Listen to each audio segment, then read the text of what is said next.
கர்நாடக அரசு தனிச்சையாக காவிரி நதியின் குறுக்கே மேகதாதுவில் அணை கட்ட முயற்சி மேற்கொள்வதை எந்த வகையிலும் ஏற்றுக்கொள்ள முடியாது என்பதால் கர்நாடக அரசின் இச்செயலுக்கு தனது கடும் எதிர்ப்பை இப்பேரவை தெரிவித்துக் கொள்கிறது.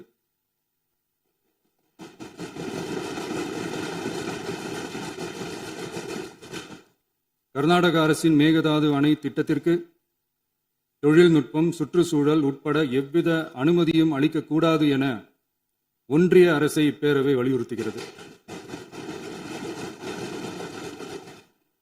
காவிரி நடுவர் மன்றமும் உச்சநீதிமன்றமும் காவிரி படுகை ஒரு பற்றாக்குறை படுகை என குறிப்பிட்டு படுகையின் மொத்த நீரினையும் படுகை மாநிலங்களுக்கு பகிர்ந்தளித்து விட்டதால் காவிரி படுகையில் புதிய திட்டங்களை மேற்கொள்ளவோ கூடுதலாக நீரை பயன்படுத்தவோ இயலாது.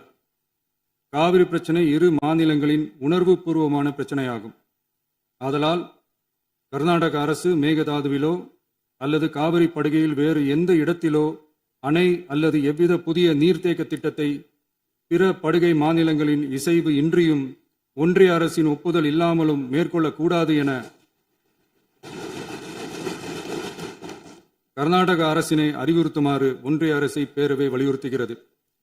கர்நாடக அரசின் விரிவான திட்ட அறிக்கையை பரிசீலிக்கவோ அதற்கு அனுமதி அளிக்கவோ கூடாது என்று மத்திய நீர்வள குழுமத்தையும் இப்பேரவை வலியுறுத்துகிறது. கர்நாடக அரசின் இந்த முயற்சியை முறியடித்து தமிழக விவசாயிகள் நலனை பாதுகாத்திட தமிழ்நாடு அரசு எடுக்கும் அனைத்து நடவடிக்கைகளுக்கும் இப்பேரவை தனது ஆதரவை ஒருமனதாக தெரிவித்துக் கொள்கிறது என்னும் இத்தீர்மானத்தை நான் முன்மொழிகிறேன். இதை மாண்புமிகு உறுப்பினர்கள் முழு மனதோடு ஆதரிக்க வேண்டும் என்றும் அன்புடன் கேட்டுக்கொள்கிறேன்.